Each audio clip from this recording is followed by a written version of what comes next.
Okay, give me a count. Now 10 seconds.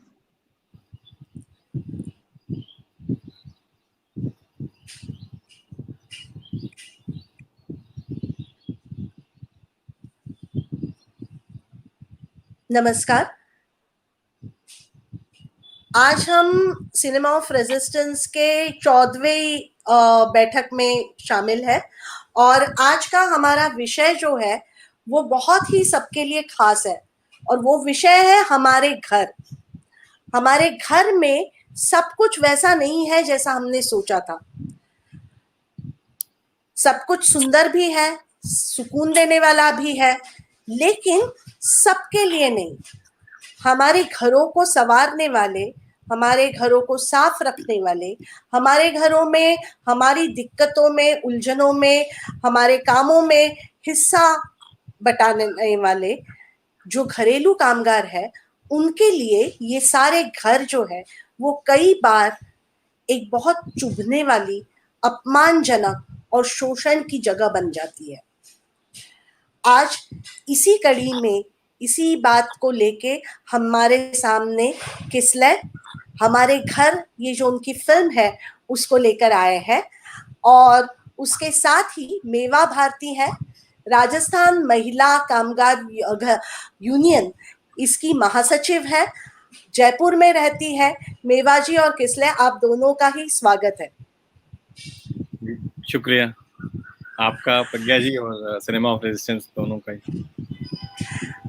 Kislay का एक और परिचय है जो मैं जरूर देना चाहूंगी, क्योंकि ये फिल्म जब दिखाई गई थी उदयपुर फिल्म फेस्टिवल में, मेरे ख्याल से 2017 में, तो तब किसलय एक संघर्ष की भूमि पर आगे थे। एफटीआई का स्ट्राइक चल रहा था और उन्हीं दिनों की बनाई हुई ये फिल्म है हमारे घर।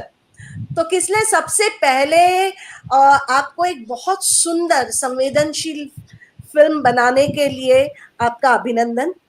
और ये विषय आपने जो चुना उसके बारे में हम जानना चाहेंगे कि क्या आपके अनुभव थे कि जिसके बारे में स्टूडेंट डेज में आपने ये फिल्म बनाई। आपकी स्टूडेंट फिल्म नहीं है, लेकिन स्टूडेंट डेज में बनाई हुई फिल्म है, तो उस यात्रा को हमारे साथ साझा कीजिए। जी, मैं आप सभी का बहुत बहुत शुक्रिया पहले तो ये कॉन्वर्सेशन होस्ट करने के लिए। कुछ समय हो गया है, पर हाँ, वापस जाना पड़ेगा उन बातों पे। तो एक्चुअली जब मैं film and television institute of India FTI में मैं पढ़ रहा था, तो उसके सेकेंड ईयर के दौरान मैंने ये फिल्म बनाई थी। तो उसमें क्या था कि मैं इंस्टीट्यूट में एक्टिव था, तो मैं इंस्टीट्यूट में केवल स्टूडेंट्स एक्टिव था, मतलब स्टूडेंट पॉलिटिक्स में एक्टिव था वहाँ की। तो मैं देखता था वहाँ पे कि खाली स्टूडेंट ही इंस्टीट्यूट का पार्ट नहीं है, बल्कि जो वहाँ के कामगार हैं वो भी उसका पार्ट हैं, जो वहाँ पढ़ाते हैं वो भी उसका पार्ट हैं। तो उस कैंपस में अलग अलग लोग आके अपना जीवन व्यतीत करते हैं, जीते हैं, रहते हैं। और क्योंकि स्टूडेंट यूनियन में था, तो बहुत साथ उनके साथ बातचीत होती थी। तो उस दौरान मैंने देखा कि जैसे जो मेस वर्कर्स थे वो काफ़ी क्लोज थे और सब स्टूडेंट्स बहुत मानते थे उनको, बहुत उनका प्यार करते थे। पर जो उनके अधिकारों की बात थी, जो उनके राइट्स की बात थी, वो कोई बात नहीं करता था। तो वो प्यार एक तरह से मुझे लगा कि एक सतही प्यार था, मतलब एक इस तरह का प्यार था कि हाँ, इन्होंने बहुत किया है हमारे लिए और इनको हम बहुत पूछते हैं, और जब आएंगे तो उनके साथ बैठ के खाना खा लेंगे, चीज़ें कर लेंगे। पर जो जिंदगी वो जी रहे थे, या जिस तरह से मतलब डे टू डे उनकी जो चीज़ें कम थी, उस पर कोई ध्यान नहीं देता था।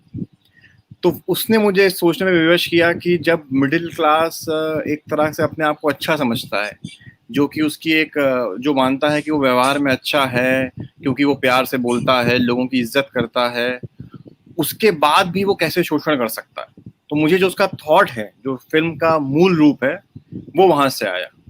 और उसके बाद फिर मैंने जो है अपने आसपास देखा, अपने घरों में देखा, आसपास के घरों में देखा, तो मुझे लगा कि ये बात केवल एक संस्थान तक सीमित नहीं है, बल्कि अगर आप एक डोमेस्टिक स्पेस में जाके देखें तो आप पाएंगे कि आपके बचपन से आपने इस चीज़ों को अपने आसपास देखा है। तो फिर मैंने उस पर एक फिल्म बनाने की कोशिश की।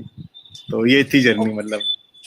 ओके, क्योंकि मुझे याद है एफटीआई का आपका जो कैंपस है उसके पास में ही पांडव नगर है, और पांडव नगर में एक मूलकरण संगठन ने ही एक बहुत लंबा लड़ाई लड़ी है कि जहाँ जहाँ पे वहाँ पे जो दारू की दुकानें थी उनसे खुद की बस्ती को मुक्त करने के लिए उन्होंने एक लड़ाई लड़ी थी, और वो सारे लोग उस पूरे संघर्ष के साथ में हर फ्रंट पे साथ में रहते हैं।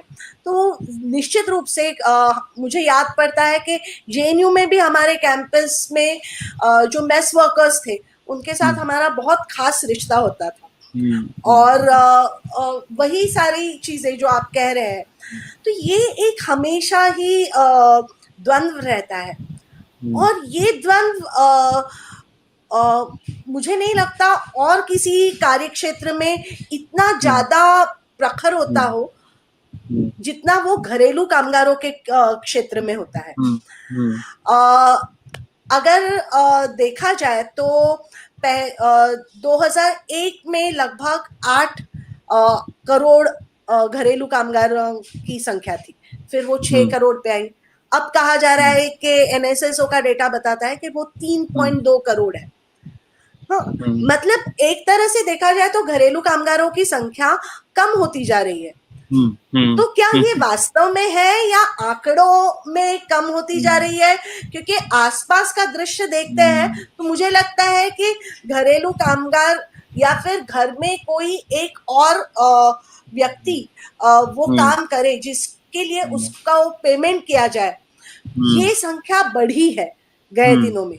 तो मेवा जी, मैं आपसे जानना चाहूंगी कि ये जो मापदंड है घरेलू कामगारों की संख्या गिनने का, ये क्या रहा है, और जब हम वास्तव में देख रहे हैं कि घरेलू कामगार बढ़ रहे हैं, तब आंकड़े क्यों बताते हैं कि घरेलू कामगारों की संख्या घट रही है? पहले तो सभी को मेरा नमस्ते। ये आंकड़े जो है वो अभी तक पूरे विश्व में किसी के पास भी परफेक्ट आंकड़े नहीं, और वो ये नहीं कह सकते हैं कि हमने कोई सर्वे किया है उससे वो आंकड़े निकाले हैं डोमेस्टिक वर्कर के, वो नहीं, किसी के पास भी एक अनुमानित होते हैं।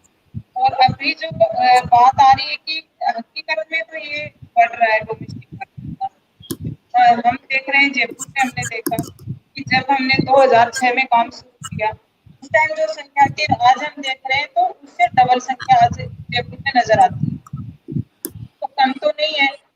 और दूसरा जो माइग्रेंट करके आते हैं वो भी बढ़ रहे हैं, वो भी कम नहीं हो रहे हैं। और जो लोकल स्तर पे पहले जो जैसे राजस्थान की हम बात करें, और राजस्थान में भी हम जयपुर की बात करें, अलग अलग जिलों की बात करें, तो जो लोग पहले डोमेस्टिक वर्कर नहीं थे वो सब महिलाएं तो नोटबंदी के बाद में डोमेस्टिक वर्कर बन गई और संख्या उनकी बढ़ गई, तो उनको नहीं गिना जाता है, और कोई आंकड़े उस टाइप से नहीं है कि वो उनको बताएं। और दूसरा इसमें जो सबसे बड़ी दिक्कत वो ये है कि इसको काम ही नहीं आना है। हमारी कहीं भी एक वो नहीं है दर्ज कि डोमेस्टिक वर्कर कोई काम है, ये तो सदियों से महिलाएं करती आ रही हैं और वो घरों में वही काम कर रही हैं। तो वो उसमें आगे फिर हम और भी बात करेंगे, कई तरह की चीजें हैं उसके अंदर। उस फिल्म में भी वही है कि इमोशनल और ये सब चीजें हैं उसके अंदर। तो मतलब अगर देखा जाए क्योंकि आप भी माइग्रेंट वर्कर्स के प्रश्नों पर काम करते रहे हैं, तो क्या ऐसा होता है कि जैसे ये सिनेमा में है कि जो लड़की है वो उस घर में रह रही है, उसके पिताजी भी रह रहे थे, और जो मालकिन है वो ये कह रही है कि पीहू को भी चाय बनाना सिखा देना ताकि वो भी मुझे गंदी चाय ना पीनी पड़े। तो वो लड़की जो 9 बरस की है, उसके भविष्य के बारे में बात करते हुए मालकिन ये नहीं सोचती है कि वो पढ़ लिख के कुछ और अच्छा प्रोफेशन ज्वाइन करेगी। तो क्या ये रहा है कि घरेलू कामगार जो है वो पीढ़ी दर पीढ़ी ये कोई बंधुआ मजदूर जैसी चीज है, क्या होता है? जी नहीं, आप सही कह रही हैं एकदम। जब मैंने भी इस दौरान फिल्म के दौरान थोड़ा पढ़ना शुरू किया जैसे ये राका रे करके एक सोशोलॉजिस्ट है, उनका काम है डोमेस्टिक वर्कर्स पे, तो मैं उनकी किताब पढ़ रहा था। तो आप देखेंगे कि एक तरह से ये पूरी तरह से, जिससे कहें कि एक तरह से जो फ्यूडल तौर तरीका है उसका रेमिनेंट है, जिसमें कि पीढ़ी दर पीढ़ी जो है वो होते जा रहा है। अब बात क्या थी कि पहले फिर भी लोगों के पास जगह हुआ करती थी, एक बड़े घर हुआ करते थे, तो उनके लिए आप अलग से एटलीस्ट जगह हो जाती थी। अभी क्या है कि ज़्यादातर मिडिल क्लास स्पेशली बड़े शहरों में फ्लैट्स में रह रहा है या फ्लैट नुमा घरों में रह रहा है, तो उसने उस सब तरह के सिस्टम को बरकरार रखा है। पर सबसे ज़्यादा किसकी वो प्रॉब्लम हुई है, तो वो हुई है डोमेस्टिक वर्कर्स की, कि उनकी कोई जगह नहीं है, उनकी अपनी स्पेस नहीं है। उनको वही कोने, जैसे फिल्म में भी आप देखेंगे तो किचन ही उसके लिए सोने की जगह भी है और वही अधिकतर वर्किंग जगहों पे, बिल्कुल। हाँ। तो मतलब जैसे जैसे चीजें बढ़ी हैं वैसे वैसे और नुकसान होता गया है, और ये ऑलमोस्ट गिवन माना जाता है कि हम क्योंकि उनको एक स्पेस प्रोवाइड कर रहे हैं जहाँ पे वो एक मिडिल क्लास स्पेस में रह पा रहे हैं, तो वो उसको नॉट एज राइट मानते हैं, बल्कि वो मानते हैं कि कितना वो अच्छा काम कर रहे हैं ये करके, कि उनको वो फ्लैट में रख रहे हैं या खाना खिला रहे हैं या ये कर रहे हैं। तो इसको ज़्यादातर एम्प्लॉयर्स ऐसे लेते हैं जैसे कि वो एक किस तरह से बेनोवलेंट तरीके से उनके लिए उपकार कर रहे हैं, बल्कि ये नहीं कि ये उनका काम है। और दूसरी बात है, क्योंकि वर्क स्पेस डिफरेंट नहीं है लिविंग स्पेस से, जो कि डोमेस्टिक मजदूर होते हैं, डोमेस्टिक वर्कर्स होते हैं उनके लिए, इसलिए कोई नियम नहीं है। 24 घंटा ऑलमोस्ट काम होता है, कोई चीज़ें फिक्स नहीं है। तो ये बड़ी, जैसे जैसे जब मैंने इस पे थोड़ा पढ़ना शुरू किया और देखा तो मैंने पाया कि बहुत ही विचित्र तरीका है ये, और मतलब कई मामलों में बहुत ही लगता नहीं है बाहर से देख के ऐसा, पर भयानक इनका उत्पीड़न है। और मैं वो उत्पीड़न की बात कर रहा हूँ कि जो रिपोर्ट्स आती हैं कई बार अखबारों में कि उनको मारा गया या उनको प्रेस से जला दिया, उनको तो छोड़ ही दीजिए, जहाँ पे बहुत ऑब्वियसली वायलेंस हो रहा है। मैं उनकी बात कर रहा हूँ जो ये समझते हैं कि हम तो बहुत उपकार कर रहे हैं, वो भी किस प्रकार का लगातार एक वायलेंट कर रहे हैं, और किसी भी तरह से उनके अधिकार, उनकी डिग्निटी और वो क्या चाहते हैं उस बारे में बातचीत ऑलमोस्ट ना के बराबर होती है। तो मतलब जहां तक मैं समझती हूँ कि इसको लेके जो श्रेणियां बनी हुई है उसमें मेवाजी आप मुझे और इस पर और प्रकाश डाल सकती है कि एक तो लिव इन मजदूर जो घर में ही रहते हैं, 24 घंटे रहते हैं, और हम ये देखते हैं कि जो घर में ही रहने वाले घरेलू कामगार है, उनके लिए जब हम लोग घर देखने जाते हैं तो जो सर्वेंट क्वार्टर होता है वो एक मतलब दड़बेनुमा कमरा होता है, उसमें बस इतनी सी जगह होती है कि एक आदमी लेट सके या कोई और, मतलब बिल्कुल जगह नहीं होती है। तो कहीं ना कहीं पूरे मतलब कंस्ट्रक्शन इंडस्ट्री से लेके सारे ही लोग ये मानते हैं कि इन व्यक्तियों के लिए रहने की जगह की जरूरत ही नहीं है। तो ये परसेप्शन जो है ये कहाँ से आता है? क्योंकि एक कहीं ना कहीं हमको उनकी 24 घंटे जरूरत भी होती है, हम चाहते हैं कि हर कोई चीज जब जरूरत पड़े तब बुलाए उठाए, तो कुछ भी हो, मतलब उठने से पहले भी कमला आ जाए और वो दरवाजा खोले, है ना? तो इसके बारे में क्या कंडीशंस है, और जो अलग अलग कैटेगरी है उसके क्या निश्चित रूप से अलग अलग सवाल होंगे? मतलब जो पार्ट टाइम वर्कर्स है उनके भी सवाल अलग है। उदाहरण के लिए क्योंकि ये मैं बंबई में पली बड़ी हूँ और आप जानते हैं कि बंबई में समय जो है उस हर व्यक्ति उसकी सुइयों पे दौड़ता रहता है।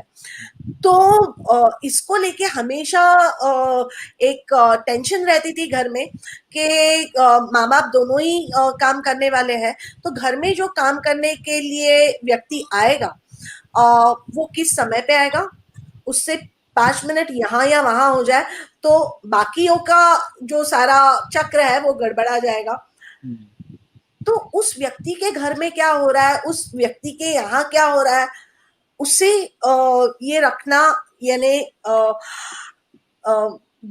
मुश्किल माना जाता है।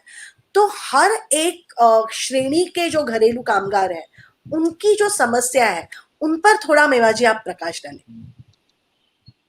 इसमें देखिए अमूमन 3 तरह की डोमेस्टिक वर्कर है। एक तो है 24 आवर्स वही रहती है, वही उनका रहना है, खाना पीना और 24 घंटे वो उनके लिए। दूसरी वो वर्कर है जो 12 घंटे रहती है, सुबह आती शाम को वापिस अपना जहाँ भी किराए पे रहती है वहाँ चली जाती है। तीसरी वर्कर वो है जो पार्ट टाइम है और अलग अलग घरों में 8 या 7 घर में काम करती है, 6 में करती है, वो 1 घंटा 2 घंटा ऐसे काम करती है। तो इनको तीनों को हम देखेंगे तो कुछ समस्याएं तो इनकी कॉमन है कि वो होंगी, जैसे पेमेंट का मामला है, तीनों का कॉमन है, हरेसमेंट का मामला है, कार्यस्थल पर सुविधाओं का मामला है, तो वो एक जैसा होता है। और मेरा व्यक्तिगत अनुभव बहुत ही रहा है। मैंने 3 डोमेस्टिक वर्कर जो 24 आवर्स काम करती थी उनको मैंने रेस्क्यू किया और जिस हालात में मैंने उनको देखा तो आपके रोए कांप जाएंगे कि, और वो भी ऐसे बहुत ही आर्मी के कर्नल के घर में, घर तक के हम लोगों ने देखा या बड़े बड़े लोगों के घरों में ही ये देखा। नॉर्मल या मिडिल क्लास में तो उस टाइप का होता नहीं है।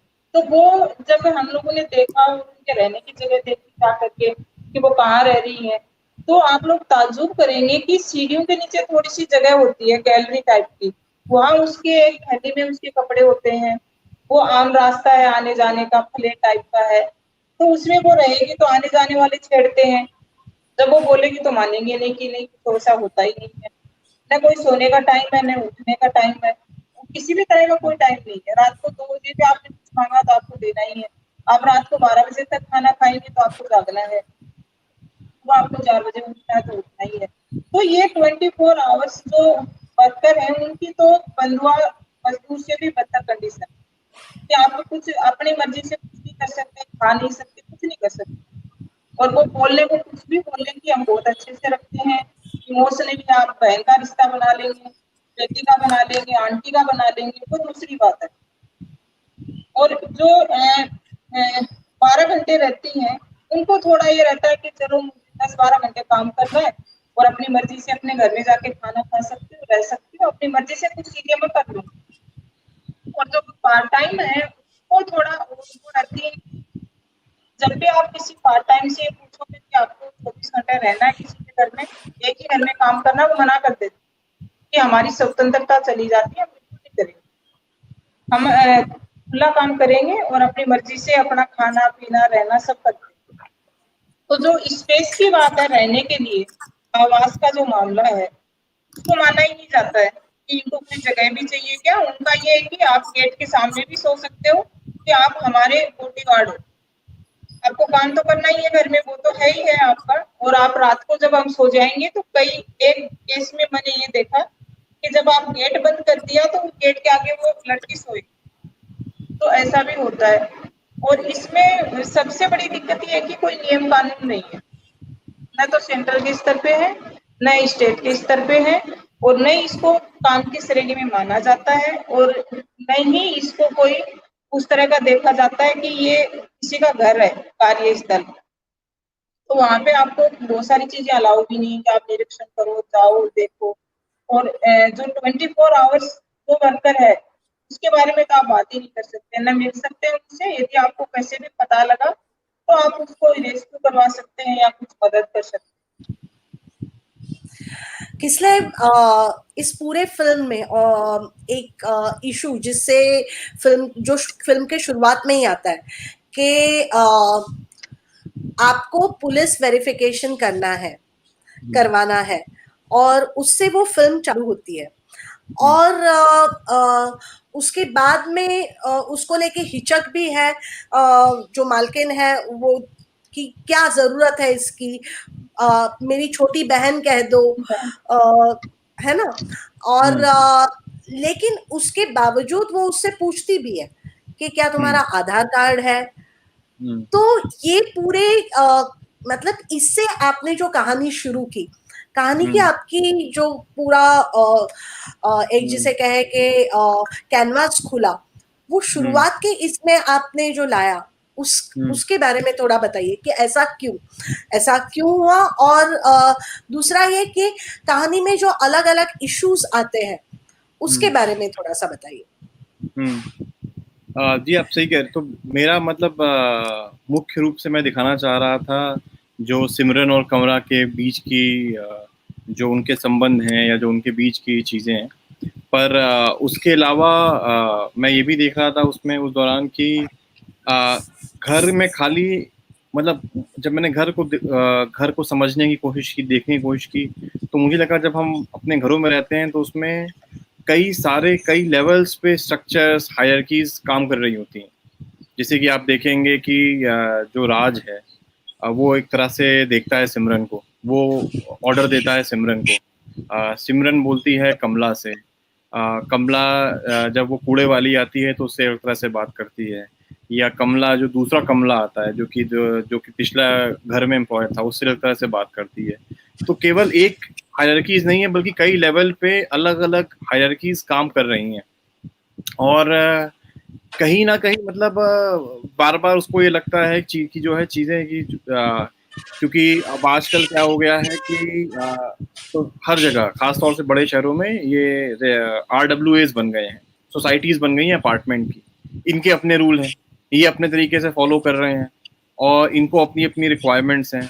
तो इससे जो ओल्ड सिस्टम चला आ रहा था एक तरह से कि परिवार के साथ डोमेस्टिक वर्कर्स लग जाते थे, अब उसमें दिक्कत आ रही है। अब उसमें आइडेंटिटी चाहिए, उसमें ID कार्ड चाहिए, पुलिस वेरिफिकेशन होना चाहिए। तो मैं देख रहा था कि किस तरह से चीज़ें मतलब अब अलग भी होने लगी है, पर आपको एक तरह से ओल्ड को प्रिजर्व भी करना है।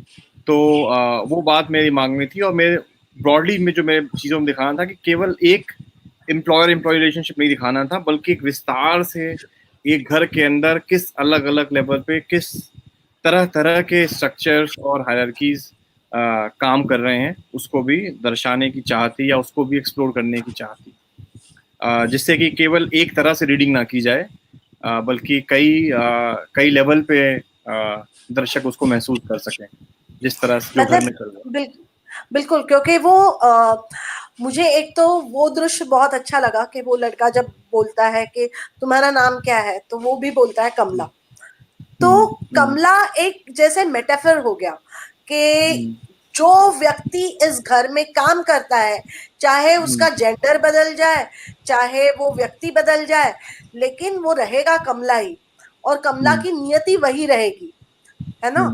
और उसी तरह से ये जो आपने बिल्कुल कहा कि राज सिमरन से कहता है, सिमरन कमला से कहती है, और हमारे घर में ये हमेशा मेरा झगड़ा रहा है मेरे पार्टनर से कि बाइयों को इंस्ट्रक्शन देने का काम जो है वो महिलाओं का क्यों हो। हाँ, और उसके इसमें एक जो तर्क दिया जाता है कि अच्छा चूंकि तुम्हारे साथ वो कंफर्ट महसूस करेगी, है ना।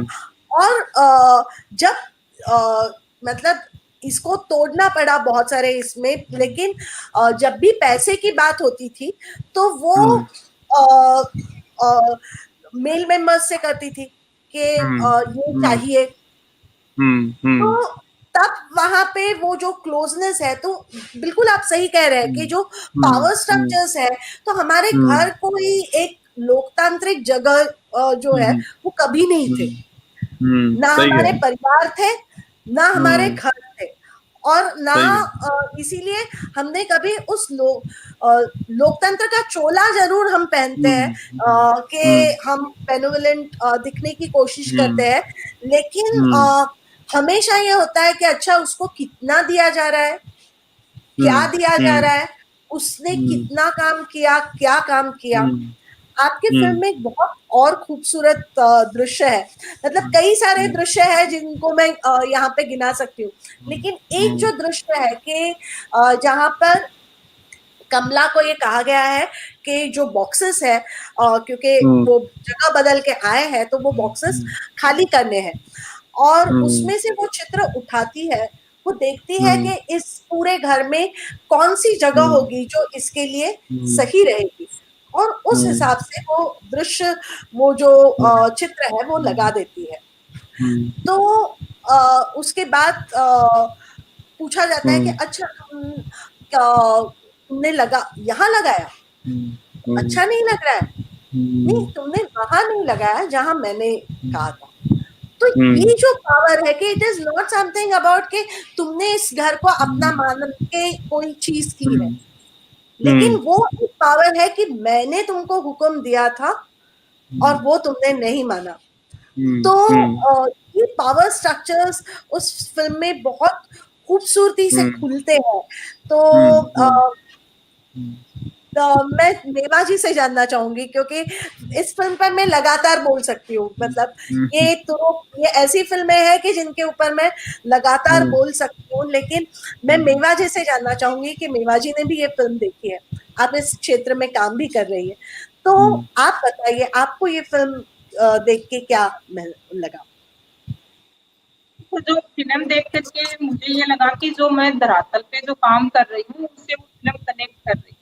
पहली बात तो भेजते ही मुझे ये लगा, जैसे वो आधार कार्ड उसने कहा कि आपने देख लिया क्या, आधार कार्ड है क्या उसके पास, तो मतलब वो उस बात को वो करती है। तो वो हम देखते हैं कि डोमेस्टिक वर्कर को कहीं भी काम करेगी उसको दर्द से लिखा जाता है। यदि हमारे घर में कोई भी दिक्कत हो गई, किसी ने भी कुछ भी किया होगा, तो हम सीधा डोमेस्टिक वर्कर से पूछताछ करेंगे कि आपने ये सामान उठाया क्या।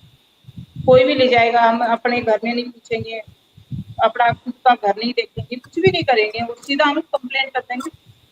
तो ये एक हम तो आए दिन उन चीजों से जूझते रहते हैं। दूसरी तरफ वो क्या बोलते हैं कि ये आपका ही घर है, आप जैसे अपनी मर्जी से इसको देखो।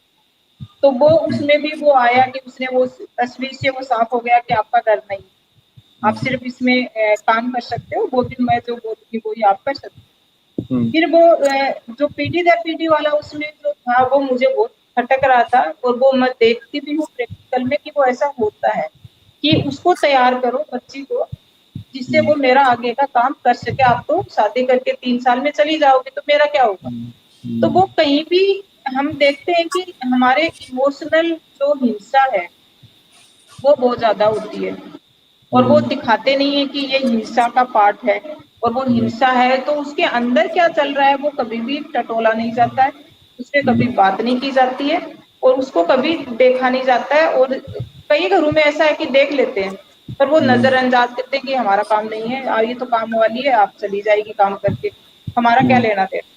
और इसका सबसे जो मैं इसको जब देख रही थी तो मुझे अभी लॉकडाउन के दौरान जो डोमेस्टिक वर्कर का जिस तरीके से एक तरह से बहिष्कार किया गया, जो किया गया जिस तरीके से, वो 20 साल से घर में काम कर रही थी, उनके बच्चों को पाला है, उनके बच्चों की नौकरी लगी है, उनके बच्चे के बच्चों को भी पाल रही है। और जब उसने फोन किया कि मुझे अपनी तनख्वाह चाहिए, आप मार्च का मुझे पैसा दे दीजिए, अप्रैल के फर्स्ट वीक में फोन किया, तो उनको ऐसा लगा कि फोन में ही कोरोना है। वो जो कामगार फोन कर रही है तो वो आवाज उसकी आ रही है तो शायद मेरे को कोरोना लग जाएगा। ये दृश्य हम लोगों ने देखा और ये बहुत खुल के आया, कोई किसी भी तरह की कोई इंसानियत नजर ही नहीं आई। और जो वर्कर को जो लग रहा था कि हमारा तो इन्हीं से पूरा घर चलता है, हम इनके बिना जिंदा नहीं रह सकते हैं, मुसीबत में हमारी मदद करते हैं, तो वो कहीं नजर नहीं आया। मतलब हम बात करेंगे कि करीब करीब हम लोग 19,000 हमारी मेंबरशिप है, और उसमें हम लोग 10,000 लोगों तक हम पहुंचे लॉकडाउन के दौरान। तो उसमें 5% हम बोल सकते हैं कि 5% ऐसे होंगे जिन्होंने रियल में उनकी मदद भी की, उनको राशन भी दिया, उन्होंने चला के फोन करके पैसे भी दिए कि आप अपने पैसे तो ले जाओ, मैं इस पे रख दूंगी, हाथ नहीं लगाऊंगी। ये सब चीजें थी उस दौरान। और अभी वही चीज है कि किसी भी तरह का कोई मामला है नहीं कि आप कोई सहानुभूति रखेंगे, न तो हमारी सरकारों के पास कोई सहानुभूति है, न हमारे जिन घरों में हम काम कर रहे हैं वहाँ है, न हमारी सिविल सोसाइटी में उसके लिए है। कि हमने ये देखा कि 2-2, 3-3 दिन से लोग भूखे थे, उनके बच्चे भूखे थे, राशन नहीं था उनके पास खाने के लिए। उस कंडीशन में जब लॉकडाउन था तो कोई आके बात ही नहीं कर रहा था, किसी को यही नहीं लग रहा था कि नहीं हम तो नहीं जाए, हमारे तो बीमारी है। और अभी भी ये मानते हैं कि जो डोमेस्टिक वर्कर है उनको काम इसलिए नहीं दे रहे हैं कि उनके अंदर तो वायरस है, जबकि ऐसा है नहीं। अभी साबित भी नहीं हुआ है, जो टेस्ट हुए हैं उसमें भी नहीं आया कि बहुत बड़ी संख्या में वर्कर निकल के आ रहे हैं कि उनको संक्रमित है। तो ये इस फिल्म से मुझे बहुत सारी चीजें उससे मैच खाती हुई नजर आई कि ये सच्ची में ही हो रहा है, कि ऐसा नहीं है कि फिल्म बना दी गई है और ऐसे ही बनाई है। उस काम को बड़े ही खूबसूरती से उसको बनाया कि ये हर जगह वो चीज दिखा रहे थे, तो वो नजर आ रही है कि ये होता है इस टाइप का, और वो ऐसे ही उनको आंकते हैं। ये बिल्कुल सही है। और वो लास्ट में उसका वो जरूर था कि मुझे उसमें जो उसका एंड हुआ वो मुझे अच्छा नहीं लगा, कि वो इसलिए नहीं लगा कि वो शायद अपने राइट्स पे बात नहीं कर पाई और वो उसको दूसरे तरीके से अपना मेहनताना उसने लिया। और बाकी का तो बहुत ही खूबसूरती से वो चीजें हुई हैं और वो प्रैक्टिकल में भी ऐसा ही होगा। बिल्कुल किसले ये मैं भी कहना चाह रही थी कि मुझे भी ये लगा कि क्या मैं ये समझती हूँ कि नाटकीय फिल्म जब आप बनाते हो तो उसमें एक नाटकीयता, एक ड्रामेटिक मोमेंट आपको लाना होता है। लेकिन क्या यही तरीका था एक वो मोमेंट का कि जहाँ पे उसी तरह का स्टिग्मा कि जो आमतौर पे घरेलू कामगारों पर लगाया जाता है आरोप कि वो चोर है, और यही कारण है कि और किसी भी कामगार के लिए रजिस्ट्रेशन के लिए पुलिस वेरिफिकेशन जरूरी नहीं है, लेकिन घरेलू कामगारों के लिए पुलिस रजिस्ट्रेशन कंपलसरी कर दिया गया है। और तो ये इस पे आप थोड़ा सा प्रकाश डालें कि आपने ये एंड क्यों चूज किया। देखिए मतलब फिल्म के संबंध में तो मैं क्या बोलूँ, वो तो एक्सपीरियंस बताएगा कि जब वो कमला पैसे ले जाती है और क्या वो ऐसा लगता है कि उसने चोरी की या उसने अपना हक लिया, क्योंकि पैसा तो बहुत ज़्यादा था पर्स में, मतलब जिससे वो ले जाती है उसमें और भी पैसे थे। वो एक सीमित सामान ले जाती है, ज़्यादा ही ले जाती है। रही बात बोलने की कि वो उसने जो है अपना प्रतिरोध वहाँ क्यों नहीं जिताया या उसने वो बातचीत वहाँ क्यों नहीं बोली, तो मुझे लगता है कि जिस तरह की चीज़ें थी, मतलब मैं कैरेक्टर को जस्टिफाई नहीं कर सकता, लोग अपने अपने तरह से उस कैरेक्टर की चीज़ों को परखेंगे या सोचेंगे तो ज़्यादा अच्छा रहेगा। पर मुझे लगता है जिस तरह की चीज़ें थी, जिस तरह से उसकी बहन पे प्रभाव था, जिस तरह से पीहू छोटे होकर उस लालच में आ रही थी, तो उसके लिए शायद वहाँ पे रहना ज़्यादा डेंजरस था। वो केवल बोलने वाली बात नहीं थी, वो बोलने से ज़्यादा था। और ये बिल्कुल ये उसकी आज़ादी नहीं है। क्या पता बाहर जो देख रही है तो दूसरा कमला है जो कि कंस्ट्रक्शन में काम कर रहा है, उसकी शायद स्थिति और भी खराब है कुछ मामलों में। तो ऐसा नहीं है कि वो मुक्ति की तरफ जा रही है, बल्कि वो दूसरी तरह से देखा जाए तो वो एक और मुश्किल होगी।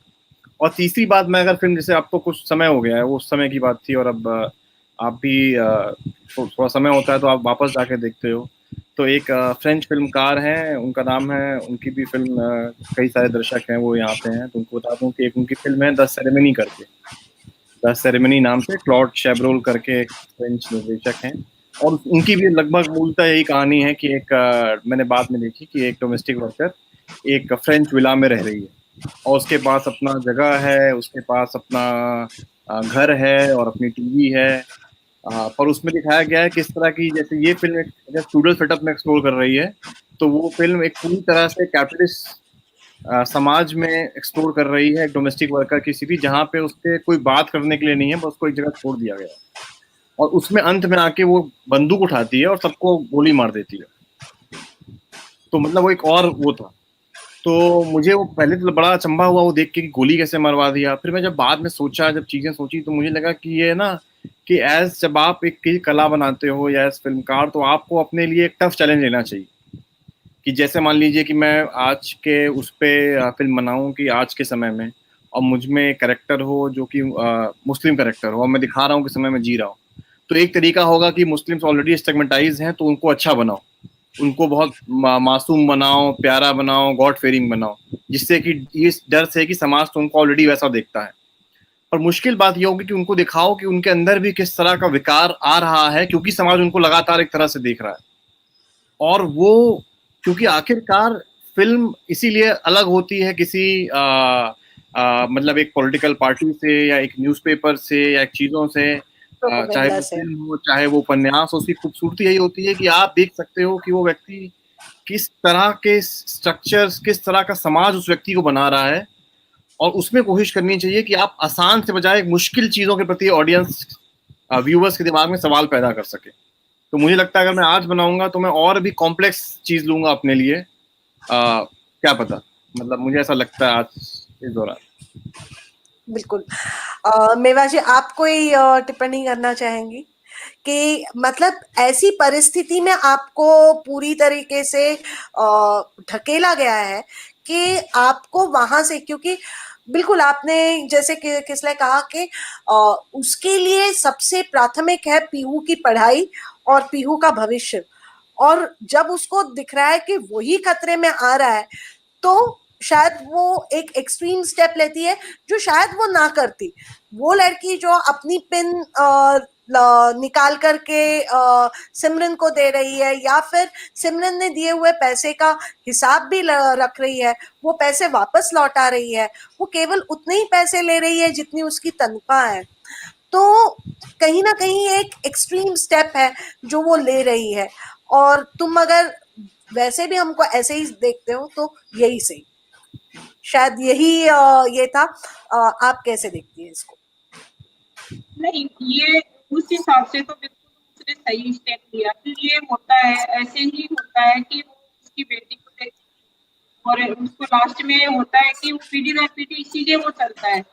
भी आप कोई भी काम में देख लो, कंस्ट्रक्शन के काम में भी चीजें होती है कि बच्चा फिर धीरे धीरे आ जाता है, ऐसे ही डोमेस्टिक वर्कर में मैं तो खुद देख रही हूँ कि दूसरी पीढ़ी उनकी लगातार उस काम में आ गई। वो नहीं चाहती हैं कि वो आए, फिर भी वो आ जाती हैं। और वो क्यों आती है, जैसे पीहू तो उसी घर में वो रह रही थी, और यहाँ भी ऐसे ही होता है कि तू तेरे बेटी को ले आएगा संडे को, आकर के थोड़ा तेरा हाथ बटा देगी, अच्छा होगा। तो फिर उनको वो उस दूसरी दृष्टि से उसको शुरू करते हैं देखना, वही लालच वाली चीजें आती हैं, कुछ चीजें देंगे, कुछ अलग तरह का देंगे, तो वो उसमें आ जाता है कि वो लास्ट में ठीक है वो भी पढ़ाई है, मैं थोड़ा बहुत कर लूं और फिर मैं तो काम में तो इसमें जाना है, पैसे भी। तो ये एक दृष्टि से उसका सही था, पर कोई चीज है कि जो पिछले बोल रहे हैं कि आप एक उसको देखते कौन सी दृष्टि से, लोग कैसे देंगे। तो हम जब थोड़ा अलग तरीके से देखते हैं कि हम राइट बेस्ड काम कर रहे हैं, हम देखते हैं कि अपना है तो ये बोलना चाहिए था कि नहीं मेरे इतने पैसे हैं और आप मेरी तनख्वाह दीजिए और मैं अपना इस मैं नहीं रहना चाहती हूँ, तो वो शायद वहाँ संभव नहीं था, और वो प्रैक्टिकल जिंदगी में नहीं होता है कि वो हम बोलते जरूर है, सिखाते भी है, कहते भी है, पर प्रैक्टिकल में बहुत कम लोग हैं कि वो बोल पाते हैं कि नहीं अब ऐसा नहीं होगा।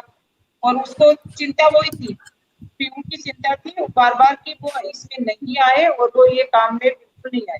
और ये हकीकत वाली बात है, कोई भी माँ अपने बच्चे को नहीं चाहती है कि वो डोमेस्टिक वर्कर बने। और हम 2006 से अब 2020 में हम देखेंगे तो हम देख रहे हैं कि जयपुर में इतना परिवर्तन आया महिलाओं के बीच में। वो लड़कियां कोई कंपनी में जॉब करती हैं या कोई छोटा मोटा और कोई जॉब कर लेंगी, पार्लर में चली जाएंगी, पर वो उसमें नहीं आती है कि हम डोमेस्टिक वर्कर में नहीं आए। तो मेरा तो यही टिप्पणी लगा कि कहीं ना कहीं हमारे पूरे कानून व्यवस्था में घरेलू कामगारों के साथ होने वाला ये जो भेदभाव है, इसको लेके जैसे संगम ने भी लिखा है कि एक कप अलग रख दिया जाता है, और कई घरों में मैंने देखा है कि कप प्लेट अलग रहती है। इसको लगाने का, पानी को छूने का के लिए प्रतिबंध होता है। आप बर्तन धो रहे हो, जैसे पुराने जमाने में था कि पीछे के दरवाजे से आना है, आपको आगे के दरवाजे से जाना ही नहीं है। अब वो बची ही नहीं व्यवस्था, इसलिए आपके पास कोई चारा नहीं है। लेकिन ये भी मैंने, जैसे हमारे ही कॉम्प्लेक्स में ये था कि लिफ्ट से नहीं आना है।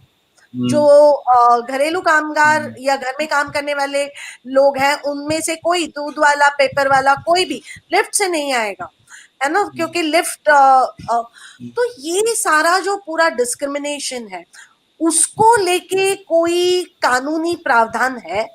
क्योंकि जरूरी नहीं कि हमेशा घरेलू कामगार जो है वो किसी जाति का हो, मतलब ये सेक्सुअल वायलेंस में नहीं आता, ये जातिगत हिंसा में आए ही क्योंकि आप जातिगत शब्द नहीं बोल रहे हो। तो ये जो वायलेंस है जिसके कारण ये चीजें हुई, जिस तरह से उसे पैसे लेने पड़े, तो ये सारे एक प्रकार के हिंसा का ही नतीजा है। लेकिन ये हिंसा का रिकॉग्निशन क्या हमारे किसी कानून में है मेवाजी? देखिए, हम लोग भी बात करेंगे डोमेस्टिक वर्कर का, तो कोई कानून इसके लिए है। और ये जो इस तरह का जो डिस्क्रिमिनेशन है, घर के अंदर भी पानी का कप अलग है, पानी आपको नल से पीना है, आप ठंडा पानी नहीं पी सकते हो, आपको बाथरूम का में नहीं देने दिया जाएगा।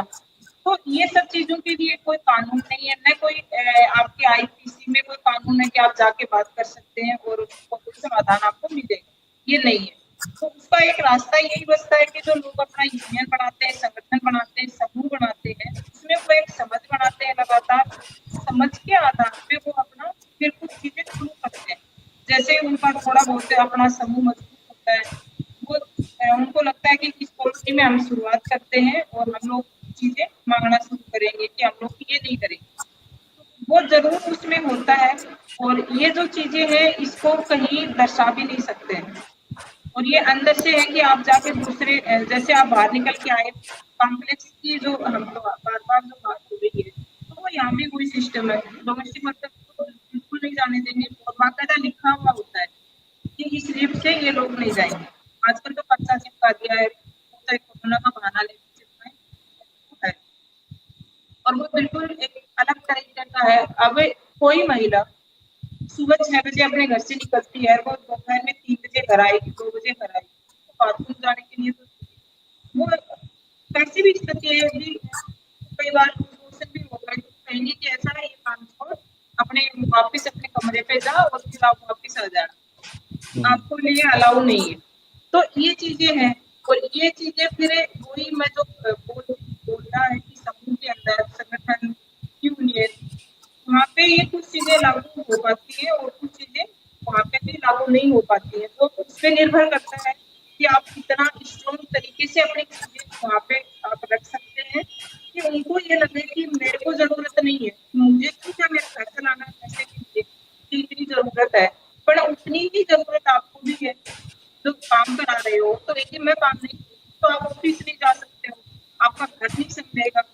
तो जो हम लोग तो उस तरीके से इनके साथ में काफी काम किया है, और उसका काफी अच्छा प्रभाव भी पड़ा है उसको लेकर के, कि जब आप अपना हक नहीं मांगेंगे तो कोई नहीं देगा।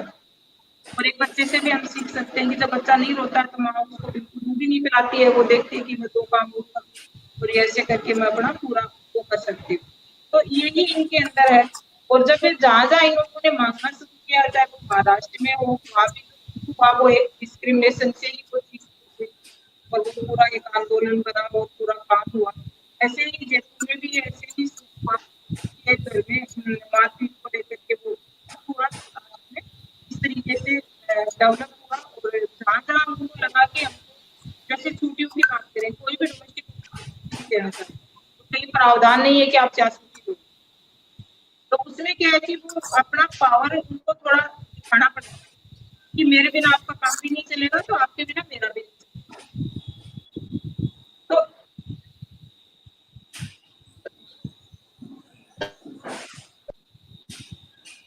तो इसको लेकर के यही है कि कानून तो नहीं है, पर हम अपने तरीके अपना सकते हैं और अपने तरीके से अपनी चीजें कहना शुरू कर सकते हैं, और फिर उसको एक पूरा हम लोग दे सकते हैं कि इस तरह का हमको कानून चाहिए, और ये इसलिए चाहिए कानून कि ये पूरा एक अलग तरह का काम है।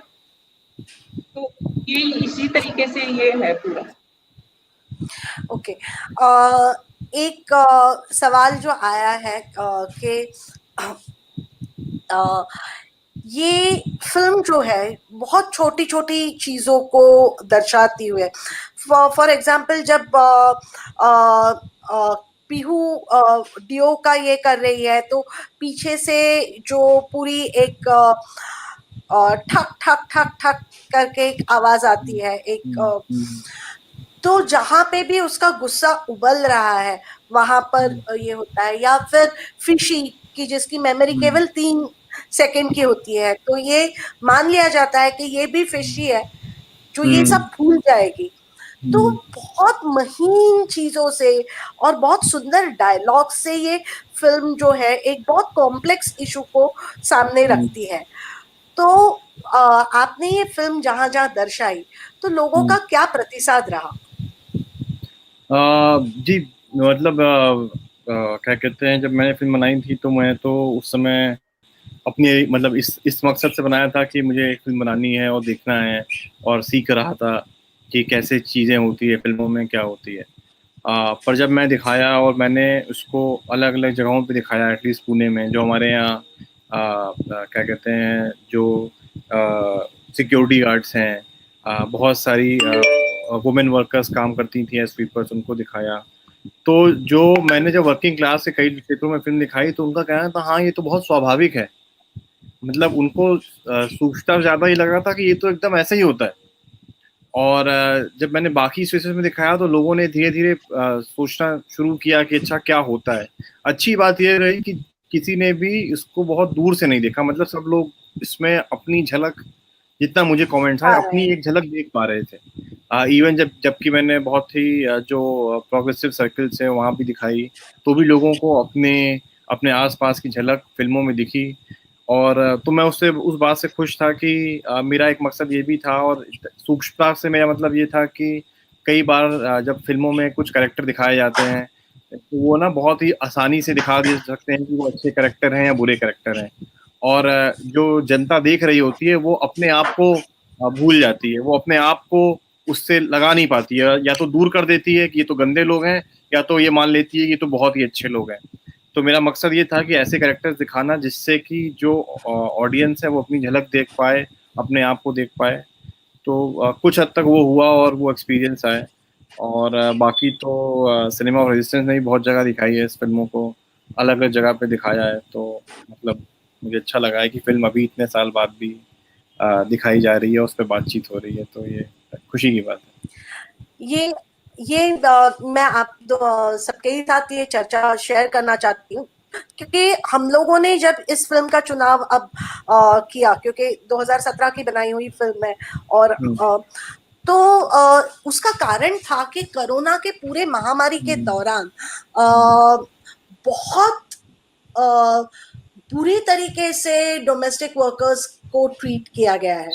जैसे आप कह भी रही थी कि मेवा जी कह भी रही थी कि किस तरीके से अलग अलग पाबंदियां ऐसे मान लिया गया है कि मानो कि यही कोरोना लेके आएंगे, है ना।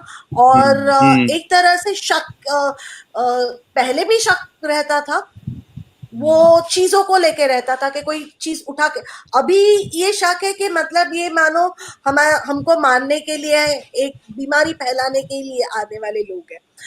तो इसको दिखाने का निर्णय इसलिए लिया कि इस माध्यम से हम इन सवालों पे बात कर सके। तो क्या मेवा जी इस दौरान, जैसे कि आपने कहा कि कोरोना के समय में तनख्वाहें नहीं दी गई, जितने दिन उन्होंने काम नहीं, तो क्या यूनियन ने इसको लेके कोई पहल की? कोई ऐसा उदाहरण आप दे सकती है कि जहाँ पे वाकई में उनके जो अधिकार है उसको स्वीकार कर लिया गया और उसको सकारात्मक रूप से कि भाई जितनी हमको जरूरत है उतनी उनको जरूरत है, उस हिसाब से उनके साथ व्यवहार किया गया, ऐसे भी क्या कोई उदाहरण है? इसमें देखिए ऐसे उदाहरण तो नहीं है, पहली बात तो यही है। और इसलिए भी नहीं है कि अभी जब 2011 में कुछ स्थितियां इस टाइप की हुई, वो हमको 2020 में कोरोना के बाद में साफ कि वो स्थिति वापस आ गई। और अभी इसलिए भी लोगों को लग रहा है कि बहुत सारे लोगों के काम भी गए, जो गवर्नमेंट कर्मचारी नहीं है या कोई प्राइवेट में छोटा छोटा काम कर रहे थे, जैसे हम लोग गवर्नमेंट प्राइवेट टीचर को ले तो उनको अभी बहुत सारी टीचर्स को रखा ही नहीं गया है। जो महिलाएं पार्लर में काम कर रही थी उनका काम नहीं है, और वो छोटे छोटे अपनी दुकान में या जैसे काम कर रही थी। तो हम लोगों ने क्या किया कि एक बात करना शुरू किया कि कौन से घर हैं जो इनको पेमेंट नहीं दे रहे हैं और दूसरी तरीके से ट्रीट कर रहे हैं। तो हमने हमारे स्तर पे इस तरह का एक बात करना शुरू किया। तो उसमें निकल कर के यही आया कि लोगों को घर में थे सब लोग और उन्होंने कुछ जगह तो अपनी आदतें बना ली काम करने की कि अब जब घर में है तो ये इतने पैसे तो बच ही सकते हैं और बाहर जाके मैं काम नहीं कर सकती हूँ। एक तो ये फैक्टर निकल के आया। दूसरा ये निकल के आया कि जो मैं पहले भी बता चुकी हूँ कि बीमारी लेकर के आएँगी, अब ये पता नहीं कितनी जगह घूमते हैं, कच्ची बस्ती पे रहते हैं, गंदी जगह रहते हैं, तो ये वायरस को हमारे घर लेके आएँगे। एक ये वाला था। और एक मुझे जो सबसे ज़्यादा मुझे अभी भी वो खटक रहा है, बहुत ज़्यादा मुझे परेशान भी करता है कि इंसानियत का जो रिश्ता हम लोग निभाते थे और जिस तरीके से हम लोगों को देख-देख करके अपने काम करवाते थे कि आप 2 काम ज़्यादा करके जाओगे और प्यार से बोल के करा लिया, एक चाय के कप में आपने करवा दिया। वो अभी कहीं बिल्कुल एकदम गायब था और वो ऐसे गायब था जैसे किसी ने कोई सीन आता है और वो तुरंत गायब हो जाता है। इसी टाइप से वो चीज़ें हमको दिखी, बहुत ही बुरी तरीके से दिखी और उनके पीछे कारण ये था कि उनको अच्छे से मालूम है कि अभी इनका हमारे बिना काम नहीं चलेगा और वो इसलिए भी नहीं चलेगा कि ज़्यादातर लोग माइग्रेट लोग हैं, जो काम करते हैं वो जयपुर में, कुछ बिहार से आते हैं, कोई बिहार से आता है, कोई झारखंड से भी बहुत सारे लोग आते हैं, तो उनको रहने की कोई जगह नहीं है। तो उनके ऊपर जिस तरह का पूरा ये मार पड़ा और वो मार ये पड़ा कि कुछ लोग बाहर ही निकाल दिया। जो मकान मालिक थे उन्होंने किराया माँगा, किराया नहीं है, पैसे नहीं है, तो आप कहाँ से देंगे? तो नहीं देंगे तो आप बाहर जाओ। तो उसमें फिर हम लोगों ने है कि हमारे पास कोई इस तरह का पावर नहीं था कि हम लोग बहुत कुछ कर पाएँ। हमने पुलिस की मदद से कुछ लोगों से बात किया, उनको आप निकालेंगे नहीं अभी। कुछ जगह किराया माफ़ करवाया कि आप 1 महीने का किराया माफ़ कर दीजिए। इस तरह का कुछ चीज़ें हुई और कुछ जगह हम लोगों ने पेमेंट दिलवाए। इनके जो काम करते थे उनका 10 दिन का पेमेंट काटा गया, वो दिलाया और कुछ जगह पे वो अप्लाई नहीं हुआ। उन्होंने कहा कि हम देंगे नहीं, आपको जो करना है वो कर लीजिए। कुछ क्यों? और किस बात के दें कि आपने काम नहीं किया तो हम पैसे नहीं देंगे। तो फिर हम लोगों ने लेबर डिपार्टमेंट से काफ़ी बात की और उनसे एक हम लोगों ने वो भी सूचना भी निकलवाई कि आप एक अधिसूचना निकाल दीजिए, कुछ इस टाइप का करें। तो उसमें हुआ क्या कि जो वर्कर थे उनको ये लग रहा था कि हमको जैसे ही लॉकडाउन खुलेगा 1 दिन खुलेगा हमको काम मिलेगा और हम पहले की तरह काम कर पाएँगे। क्यों हमारा सरकार की तरफ से भी पूरा ये चल रहा था कि बार-बार ये तो इसी की लड़ाई है, बाद में खत्म हो जाएगी, हम जीत जाएँगे। तो उनको भी लगा कि नहीं, हमको तो निश्चित रूप से वापस पहले जैसी ज़िंदगी होगी, फिर वो बढ़ता गया, बढ़ता गया। तो लास्ट में फिर जब वो ये उनको लग गया कि अब हम लोग 1 जुलाई से तो शायद वापस हमारा जीवन अच्छे से शुरू करेंगे, तो वो नहीं हुआ। तो उसमें ये था कि न तो कोई कानून है कि आप जाके लड़ेंगे तो कानून में लड़ेंगे। यूनियन अपनी ताकत के स्तर पे कितना लड़ सकती है, उसमें वर्कर पीछे आ जाते हैं कि हमको 2 दिन में काम मिल रहा है तो सही है और हो सकता है कि ये बीमारी खत्म हुए तो मुझे वापस पूरा काम मिल जाए। मैं तो केस करूँगी वरना मैं उनके खिलाफ जाकर के कहीं पे अर्जी देना है, उन्हें बात करना है। तो ये नहीं किया, 2 महिलाओं ने ऐसा किया, उन्होंने कहा कि कुछ भी हो मैं देखूँगी कि मैं कहीं भी काम कर लूँगी पर मुझे मेरा पैसे चाहिए। एक के 15,000 रुपए थे पूरे महीने के और एक के 10,000 रुपए थे। तो वो हम लोगों ने फिर बात किया जाकर के उस टाइम मुश्किल भी बहुत था कि जा भी नहीं सकते हो आप। फिर भी हम लोग गए, बात किया, तो उनको वो हम लोग दिला पाए पैसे और वो कोई कानून में नहीं दिला पाए, ऐसे ही हमने दिलाया और उनको भी लगा कि ठीक है हमको अब देना चाहिए, तो दिया गया। और बाकी की आप ये देखेंगे कि जो इंसानियत थी वो तो तार-तार बिल्कुल टूटी कि आपने 10 दिन के पैसे भी काट लिए, जबकि उनका कोई दोष नहीं था, वो तो आ रही थी आपके घर में काम करने के लिए। अप्रैल में कोई पैसा नहीं दिया गया, मई में कोई पैसा नहीं दिया गया, जून में नहीं दिया गया और ऊपर से 3-3 महीने के बिजली के बिल दिए गए, लोग वो भर नहीं पा रहे हैं और कई जगह स्थिति इस टाइप की हो रखी है, अभी भी है कि उन्होंने अभी लॉकडाउन हुआ है तब से अभी तक दूध की चाय नहीं पी है, उनके बच्चों ने दूध नहीं देखा है। ये मैं ग्राउंड की स्थिति बता रही हूँ आपको।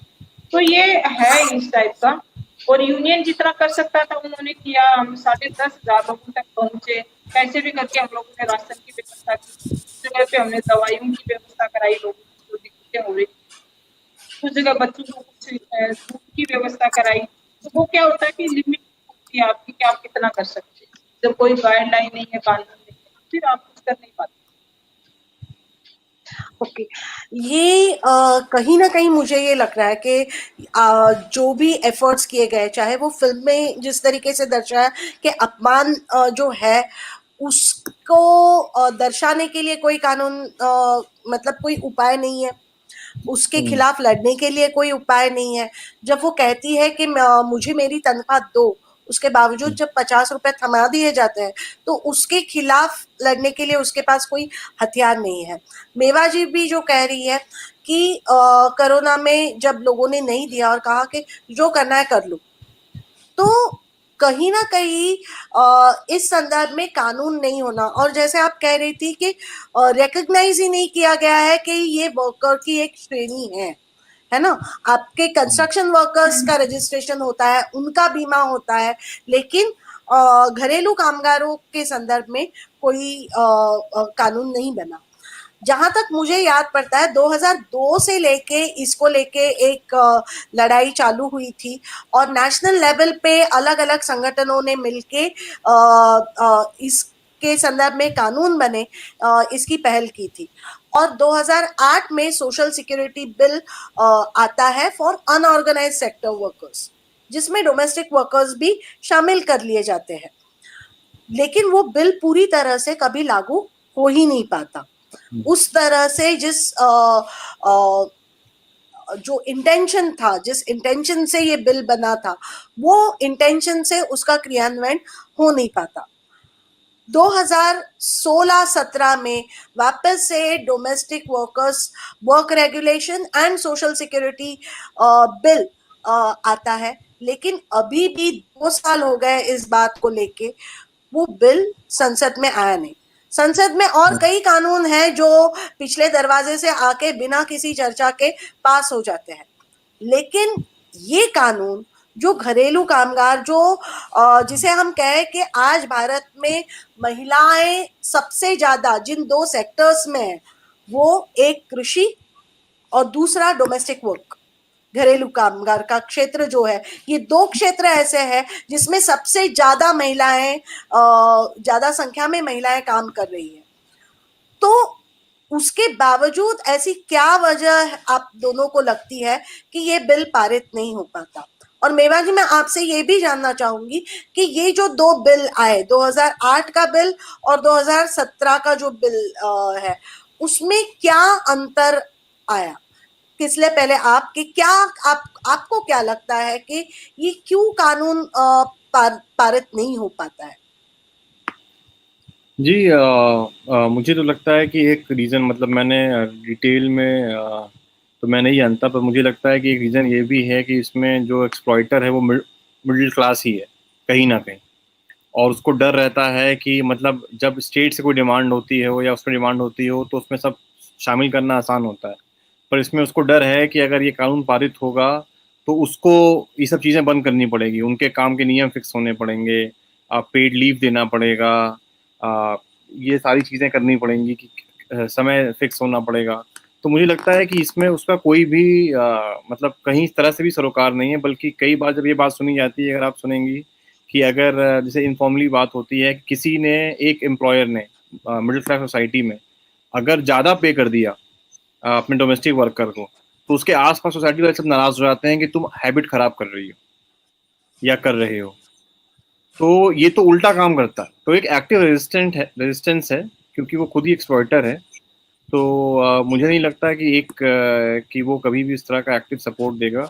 और दूसरी बात ऑब्वियस ये है, क्योंकि ये एक काम जो होता है वो एक हाउस होल्ड के अंदर होता है, एक आइसोलेशन में होता है, तो लोगों ने कोशिश की है इसको यूनियनाइज करने की और कई तरह की चीज़ें भी चली हैं खासतौर से कुछ सालों से, पर मुझे लगता है वो भी एक यूनियनाइज करने में इसका एक प्रॉब्लम आता है। बाकी मेवा जी आई थिंक आप डिटेल में जानती होंगी इसके बारे में।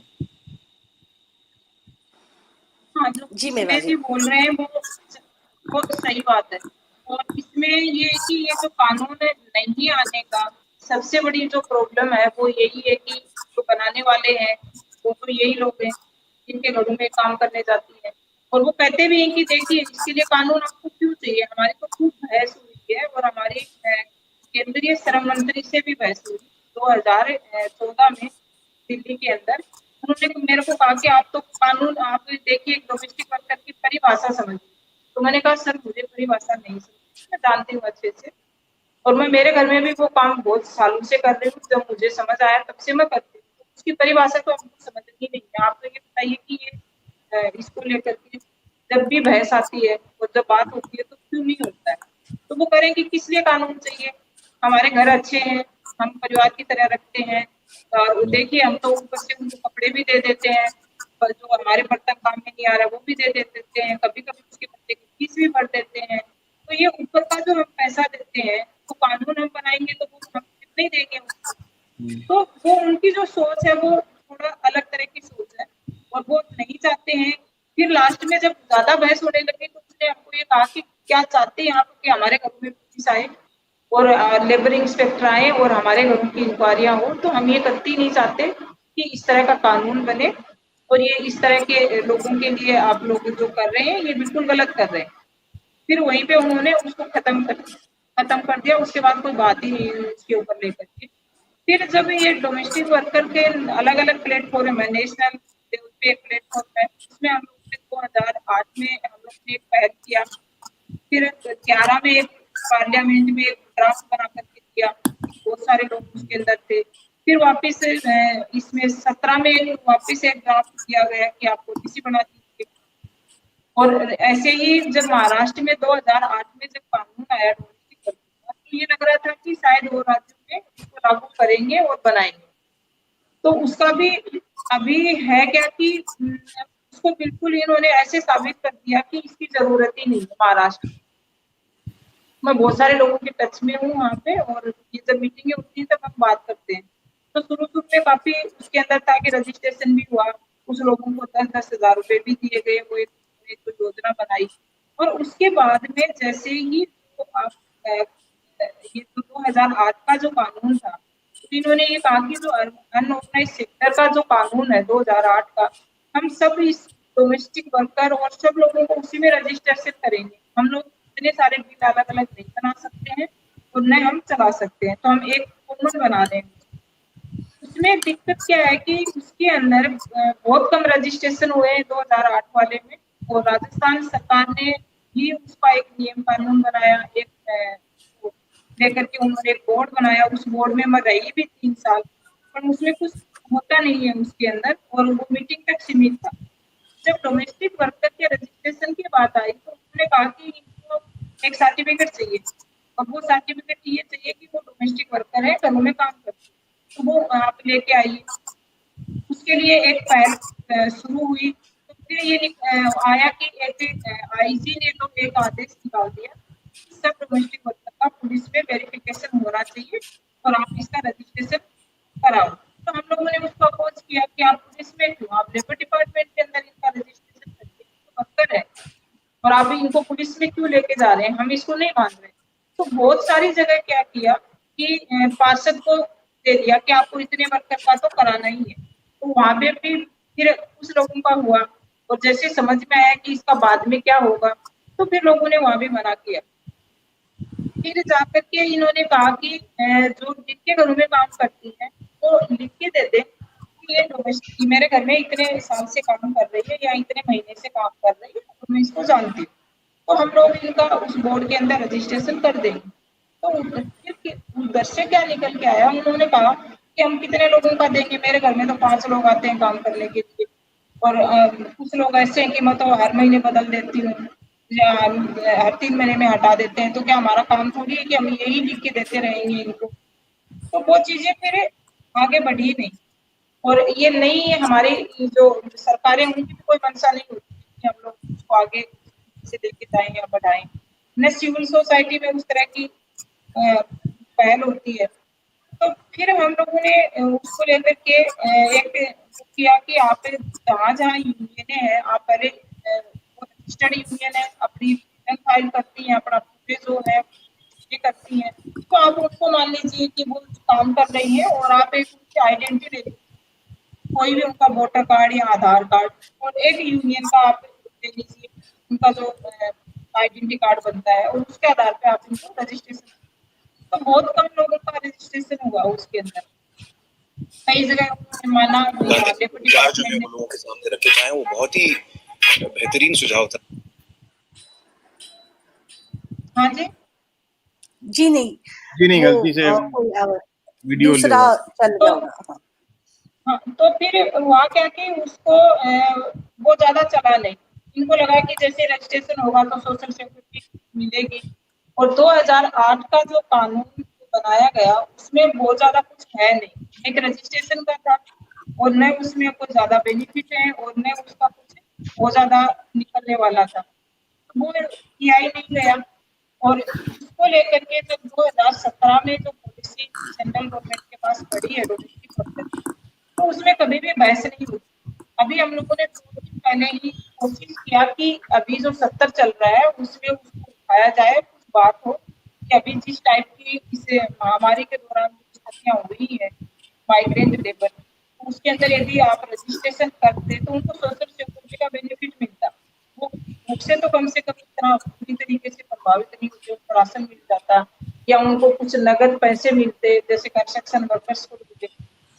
तो अभी भी उसको वो करेंगे, इस मुद्दे पे तो हम बात ही नहीं कर सकते। अभी तो बहुत सारे क्या दूसरे तरह क्या के मुद्दे ऐसा हैं, है? तो उन्हें बात हो। क्या ऐसा हाँ है, जी, स्मिता गांधी ने ये सवाल भी पूछा है कि क्या ऐसा है कि डोमेस्टिक वर्क यानी घरेलू का काम जो है वो उसकी तरफ देखने का जो पूरा नजरिया है वो जैसे कि आपने कहा कि मिडिल क्लास लोग खुद ही नहीं चाहते कि इस तरह के उनके घरों में कोई दखलंदाजी की जाए, लेकिन पूरे समाज का इस घरेलू काम जो एक पूरा उत्पाद का क्षेत्र है, मतलब डोमेस्टिक वर्क एक डोमेस्टिक इकोनॉमी है ये पूरी, और उसमें ये एक लेबर जो है वो बहुत अहम भूमिका निभाता है पूरे प्रोडक्शन रिप्रोडक्शन पे के पूरे प्रोसेस में बहुत महत्वपूर्ण भूमिका निभाता है।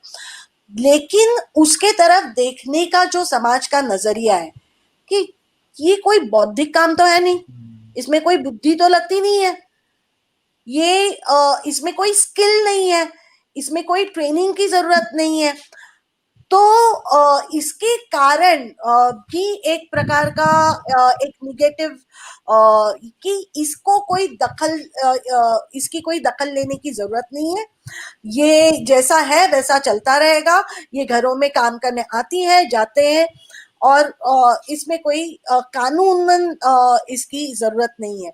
क्या ये कोई अप्रोच आपको लगता है?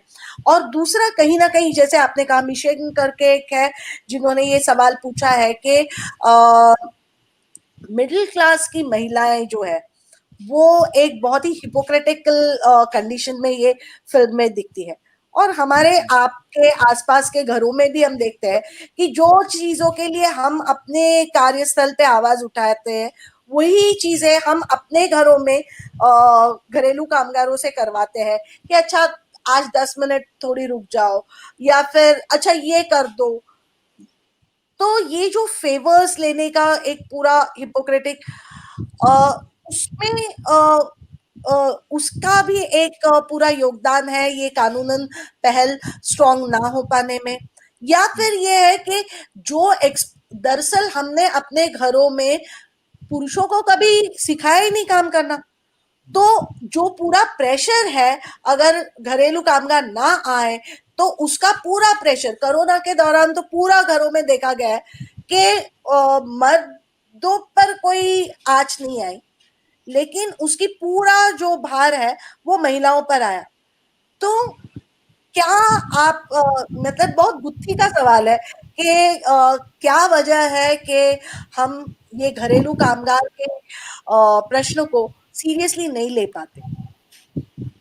देखिए इसमें एक जो मेरी जितनी समझ है और जितना मैंने देखा है, पूरा समाज में देखा है, घरों में देखा है और खुद के घर में भी देखा है कि ये एक जेंडर आधारित भेदभाव है कि वो महिला को माना ही नहीं गया, कि वो मानते हैं कि महिला तो पैदा ही इसलिए हुई है कि उसका भी काम ही है, वो घर का काम नहीं करेगी तो क्या करेगी, चाहे आप कितनी ही बड़ी नौकरी में है, चाहे आप घर के अंदर रह रहे हैं या आप कमा के ला रहे हैं, कुछ भी कर रहे हैं, तो वो काम तो आपको करना ही है, बच्चे भी पालने हैं और आपको ये भी करना है, तो वही काम आकर के कोई महिला हमारे घर कर रही है, तो हम क्यों उसको ये सब चीजें के लफड़ से पड़ेंगे, कानून बनाए, फिर ये नियम पालन करेंगे, ये सब चीजें करेंगे, जरूरत तो है नहीं इसकी।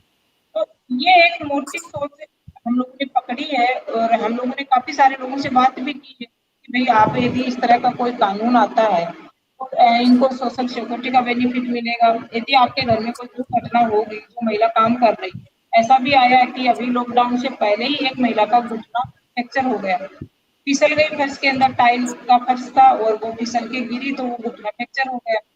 अब उसने क्या किया, उससे स्थिति में क्या करेगी, 6 महीने उसको घुटना ठीक होने में लगेगा, वो 6 महीने उसका काम भी गया, उसके घर में 6 महीने। तो ऐसी स्थिति में ये सोशल सिक्योरिटी एक्ट आता है और आप लोग इसका फेवर करते हैं, तो आपके लिए तो काफी फायदा है कि वो ही वर्कर आपको वापस मिलेगा और उस दौरान बेनिफिट्स मिलेंगे। तो फिर आता ये है कि लास्ट में वो ही आता है कि देखिए हम लोग तो इस कचड़े में नहीं पड़ेंगे और नहीं हमें कि उनका ये लाभ करेंगे, फिर यदि किसी का कुछ गड़बड़ हो गया तो वो आकर के हम पे केस फाइल करेंगे, फिर हम कोर्टों के चक्कर लगाएंगे, तो हम ऐसा काम क्यों करें, और ये हमको करना ही नहीं है इस तरीके से। और उधर हम लोग जो वर्कर से भी हमने काफी बात किया और उनके साथ हमारा बहुत ज्यादा रहता है आना जाना, उनके साथ बात करना।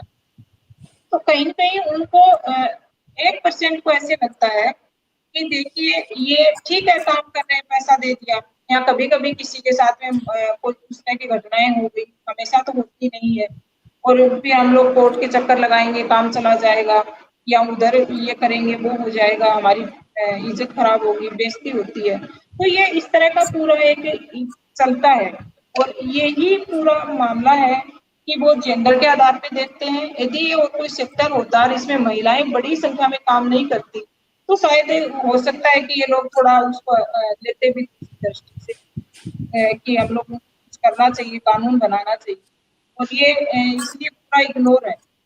और ये हो सकता है कि बहुत सारी चीज़ें ऐसी भी हैं कि उनको लगेगा कि जिनके घरों में काम करने जाती हैं, और लगेगा क्या, वो तो बोलते ऐसे ही हैं कि ठीक है, हमको तो कोई मतलब होता नहीं है, क्या मैं भी तो काम करती हूँ, तो मुझे थोड़ी देते हैं इसके पैसे, और इसमें कौन-सा आपको अधिकार लेने की ज़रूरत है, क्या करने की ज़रूरत है? तो ये इस तरह का ये है पूरा, और इसीलिए ये पूरा डुप्लीकेट। और कई सारे मैं बस सवाल दूसरा है जवाब और दे दूं। हाँ हुसैन जी का हाँ जो आपने वो किया था, जो उन्होंने सवाल पूछा, मुझे लगता है वो बात सही है जब मैं देखता हूँ तो। और जो सवाल था ना कि मिडिल क्लास वुमेन को एक हाइपोक्रिटिकल तरीके से दिखाया गया है और मेल जो है वो एब्सेंस है, तो बात सही है। एक्चुअली मेल एब्सेंस है इन द सेंस कि उसका कोई सरोकार ही नहीं है। एटलीस्ट सिमरन फिल्म में की बात करूँ तो सिमरन फिर भी अपने तरीके से एंगेज करती है, डांटती है, डपटती है, कहती है चाय पी लो, ये क्यों किया, वैसा क्यों किया, पीहू से एंगेज करती है, सोचती है कौन करेगा। तो उसको एक डोमेस्टिक स्पेस में लगातार एंगेज रहना है हर तरीके से। और जो राज की बात करूं तो उसको वही जो मेवा जी कही था, उसको इस पचड़े से दूर रहना है। वो खाली आके बताएगा कि सोसाइटी ने ये कहा, बॉस ने ये कहा, सिमरन को नसीहत देगा कि तुमने सिर पे क्यों चढ़ा के रखा है। तो खाली वो आके ऑर्डर देने वाली बात है, उससे एंगेज करने वाली बात नहीं है। और लेटर ऑन जब दिक्कत हो जाए तो ब्लेम करने वाली बात है। तो उसकी एब्सेंस ही उसका एक तरह से चित्रण है, उसका उसके कैरेक्टर का चित्रण है। और सिमरन को मैं कहूँगा कि फिर भी एटलीस्ट वो चीज़ों से एंगेज तो करती है। पर बात सही है कि खाली मतलब एक और तरीके से देखा जाए तो एक मेल का एब्सेंस को भी लेटर ऑन एक्सप्लोर किया जा सकता है। मतलब वो भी एक इंटरेस्टिंग बात होगी। मुझे लगता है, क्योंकि दोनों की बात मिलाकर कहूँ तो दोनों मुझे लगता है कि इसको घरेलू कामगार से वो जो लेबर कर रहा है उससे जो निकल रहा है उसको हम उत्पाद ही नहीं मानते। मतलब वो जो साफ सफाई हो रही है, वो जो खाना बन रहा है, उसको हम उत्पाद नहीं मानते। और इसीलिए चूंकि पहले ये काम घर की महिलाएं करती थी, इसको उत्पाद मानना मतलब उन महिलाओं के श्रम को स्वीकार करना, और जहां पे वो महिलाएं ये श्रम अनपेड लेबर की तरह कर रही है, उसका पेमेंट करना। क्योंकि हम ये अगर कह रहे हैं कि काम होगा तो दाम होगा, और हर तो फिर उसका पेमेंट भी करना पड़ेगा। तो जहां पर घरेलू कामगार नहीं है, और तो ये जो लव ऑफ लेबर है या फिर लेबर ऑफ लव, ये इसके मिथ को टूटे बिना इस तरह का बिल पास होना बहुत मुश्किल लगता है। और संगम ने संगम उदयपुर फिल्म सोसाइटी की हमारी सदस्य है और उसने कई कमेंट्स किए हैं उसके। वैसे उसने कहा कि 1500 रुपए, मतलब पूरे दिन भर वो काम कर रही है और केवल 1500 रुपए उसकी तनख्वाह है। ये सोच के भी मतलब शौक लगे आदमी को कि बम्बई में अभी जैसे हम देख रहे हैं कि 12 घंटे के काम का रेट अभी भी पर डे 500 रुपीज है, 12 घंटे का काम और केवल 500 रुपया।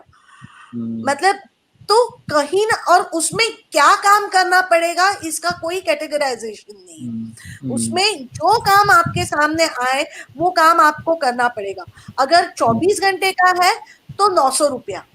तो इसका मतलब है कि पर आवर के हिसाब से अगर हम ये देखने जाए तो ये औसत जो मिनिमम वेजेस है उससे भी कम बैठता है। तो मूलतः इसका स्किल क्या है, इसके बारे में जब तक हम समाज में चर्चा नहीं करेंगे, इसके लिए भी एक ट्रेनिंग की आवश्यकता होती है। मेरे घर में अगर बाई रिप्लेस करनी होती है तो मुझे सोचना पड़ता है, क्योंकि मुझे उसको ट्रेनिंग देनी पड़ेगी। हर वो व्यक्ति, क्योंकि हर घर का एक अलग खाका होगा और कितनी ट्रेनिंग्स और कितने खाके मैनेज करके ये लोग चल पाएंगे, उनकी क्षमताओं के बारे में हम क्या सोचते हैं। तो ये मल्टीटास्क मैनेजमेंट और मल्टी लेवल मैनेजमेंट इनसे करवाना, तो हम इससे रास्ता क्या देखते हैं, क्या करें कि जिसके कारण इन चीजों के ऊपर हम सोचने, विचारने और कानूनन रूप से आगे बढ़ सके। क्योंकि इसमें एक रास्ता तो ये दिखता है कि जो सिविल सोसाइटी है उसको इसमें आगे होकर के एक तो सपोर्ट करना चाहिए। उनकी अपनी एक समस्याएं हैं, जो एक वर्किंग फीमेल है कि घर की जिम्मेदारी ज्यादातर महिलाओं के ऊपर ही थोपी जाती है, तो वो पूरा मैनेज करती है। यदि वो बार बार उस काम को चेंज करेगी या महिला को चेंज करेगी तो उसका बहुत सारा टाइम तो उसी में जाता है कि वो चेंज करेगी, फिर सिखाएगी, फिर उनको चीजें बताएगी। तो सीखने वाले को भी कम से कम 3-4 महीने तो घर को समझना और देखना कि कौन लोग कैसे हैं, इस घर के मेंबर कैसे हैं, ये सब चीजें चाहिए। एक रास्ता तो इसका ये है। दूसरा रास्ता इसका ये है कि जो पूरा एक गवर्निंग बॉडी होती है, स्टेट की अपनी एक बॉडी होती है जो इस तरह के लॉ बनाते हैं, कानून बनाते हैं, उनको एक जो ड्राफ्ट दिया जाए सिविल सोसाइटी और जो बाकी के ऑर्गेनाइजेशन की तरफ से, और वो एक नियम कानून इनके लिए बनाए। वो इसलिए भी जरूरी है कि उनको खुद को उसमें कुछ फायदा दिखना चाहिए। यदि मिडिल क्लास को कुछ फायदा उसमें नहीं नजर आएगा तो वो बिल्कुल सपोर्ट नहीं करते। और उनका सीधा सीधा फायदा उसमें ये होता है कि आपके घर में यदि स्किल जो महिला 10 साल से काम कर रही है और वो सब चीजें आपकी जानती है, अच्छे से आपका घर मैनेज कर सकती है, पूरी चीजें कर सकती है, तो वो उसको एक बेनिफिट है। दूसरा बेनिफिट ये है कि वो जब कोई कानून आता है तो तमाम तरह की सुविधाएं उसको सरकार की तरफ से मिलती हैं और उसके अंदर उसके बच्चे हैं वो पढ़ सकते हैं। उनके दूसरे जो बेनिफिट है, बीमार हो गए तो आपको कुछ बेनिफिट उसमें होंगे। ये एक लगता है कि इस तरह का यदि कोई अवेयरनेस चलती है तो जरूर कोई चेंज आ सकता है, और नहीं तो काफी मुश्किल है इसके अंदर इस तरह का चेंज लाना, क्योंकि संख्या लगातार बढ़ रही है, कम नहीं हो रही लोगों की बढ़। न कृषि के क्षेत्र में कम हो रही है, कृषि में जमीनें जरूर लोगों की जा रही हैं तो वो फिर मजदूर बन रहे हैं दूसरे तरह के आकर के। और शहरों के अंदर तो ये है कि डोमेस्टिक वर्कर का इसलिए भी बढ़ रहा है कि कंस्ट्रक्शन में जैसे काम कम हो गया, उनका कोई काम चला गया तो उनको लगता है कि एक घर में मैं यदि 1000 रुपए भी लेके आती हूँ तो 1000 तो हर महीने आ रहे हैं, तो वो मैं कुछ उनसे कर सकती हूँ। तो ये बढ़ती रही है संख्या। और दूसरी साइड ये है कि हम तैयार भी नहीं है कुछ नियम कानून ये सब करने। कहीं कहीं ये भी है कि उसके अंदर मतलब डोमेस्टिक वर्कर्स के अंदर जो पावर स्ट्रक्चर्स है उनको भी कहीं ना कहीं हमें खोलना होगा। उदाहरण के लिए जैसे संगम ने भी मेंशन किया था कि वो जो बाहर से लड़का आया है और जो दूसरी बाई है उसको एक फूटे ग्लास से पानी देती है, तो इसका मतलब है कि अंदर भी एक डिस्क्रिमिनेशन है। तो कहीं ना कहीं हमको उसके बारे में भी वर्कर्स की यूनियन में बात करनी पड़ेगी कि और शायद ये भी कारण हो सकता है कि उसको ये इंस्ट्रक्शंस दिए गए कि सो ये कहाँ तक है और कहाँ तक नहीं है, और कहीं ना कहीं कानून में डिस्क्रिमिनेशन को एक हिंसा के रूप में दिखाने के लिए हमको प्रयास करना चाहिए। जैसे हमने घरेलू कामगार जब कार्य क्षेत्र पे हिंसा सेक्सुअल वायलेंस के बारे में कानून पारित हुआ तो हमने इसके लिए लड़ाई लड़ी कि डोमेस्टिक वर्कर्स को उसमें शामिल कर लिया जाए, कि डोमेस्टिक वर्कर के लिए वो घर एक कार्य क्षेत्र है, या फिर फार्मर के लिए या फिर जो मजदूर है उनके लिए वो खेत कार्य क्षेत्र है, तो ये हम स्वीकार करें। तो मेरे ख्याल से ये एक लड़ाई हमको लड़नी पड़ेगी। हम इस पूरी चर्चा के आखिरी दौर पे जा रहे हैं और किसलय मैं आपसे जानना चाहती हूँ कि आप आगे की आपकी फिल्में क्या रहने जा रही हैं, आप किन फिल्मों पे काम कर रहे हैं, किन विषयों पे काम कर रहे हैं? जी मैंने तो अभी एक फिल्म बनाई है, उसका नाम है हिंदी में ऐसे ही करके, एक बड़ी फिल्म है ये, और उसको हमने COR के साथ और बाकी संस्थानों के साथ कई जगह दिखाया भी। पटना में उसकी स्क्रीनिंग हुई थी और गोरखपुर में करने का प्लान था। तो अभी तो उस फिल्म को कई जगह दिखाना है और बाकी सोच रहा हूँ, मतलब ऐसे स्पेसिफिक सोचने से के बजाय ऐसा होता है कि अब जब आप जिस दौरान जी रहे होते हैं, जिस दौर में जी रहे होते हैं, तो उस समय के आसपास जीवन को देखते हुए कुछ चीज़ें आपके दिमाग में आती हैं और फिर आप लिखने का मन करता है।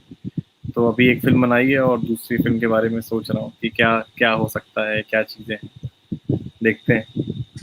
बिल्कुल, और आज अभी का हमारा समय इतना मुश्किल दौर है कि इसमें कई तरह से सृजनात्मक रूप से बातें आनी चाहिए, चाहे वो प्रवासी मजदूरों की हो या फिर जो नफरत फैलाई जा रही है समाज में उसके बारे में हो, या फिर पूरी तरह से आवाज दबाने की जो साजिश सरकार अलग अलग लोगों को कैद करके कर रही है वो फिल्में बननी चाहिए, देखी जानी चाहिए। आप दोनों इस चर्चा में शामिल हुए, इसलिए आपका धन्यवाद। हम फिर से मिलेंगे अगली फिल्म के साथ 15वें सेगमेंट में। शुक्रिया। आप लोग का भी बहुत बहुत शुक्रिया सबका, जो चर्चा के पार्ट थे, जो कमेंट्स देख रहा था, कमेंट्स आए इतने सारे, मेवा जी, प्रज्ञा जी और सिनेमा ऑफ वेस्टर्न की पूरी टीम जो पीछे से काम कर रही है, बहुत बहुत शुक्रिया।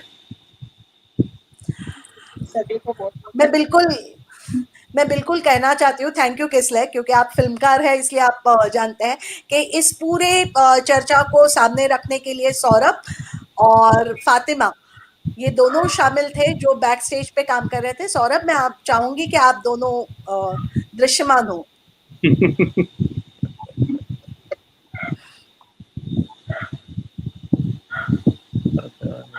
तो फातिमा और सौरभ दोनों ही इस पूरी चर्चा को लगभग 1.5 घंटे से हमारे सामने रख रहे थे, तो आप सभी का शुक्रिया। आशा है कि चर्चा का दौर जारी रहेगा, संवाद जारी रहेगा, तो सरकार के ऊपर नब्ज रखना आसान रहेगा। धन्यवाद।